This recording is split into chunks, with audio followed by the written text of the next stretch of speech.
These grinders are 580 watts.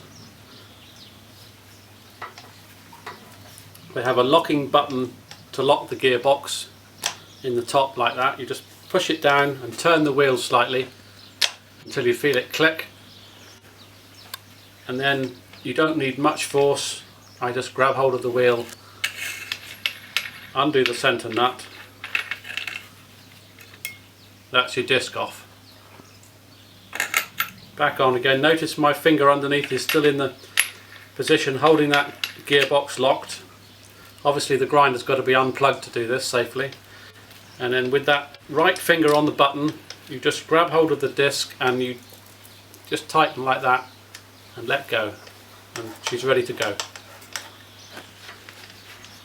Light enough to use with one hand, but powerful enough to do the job.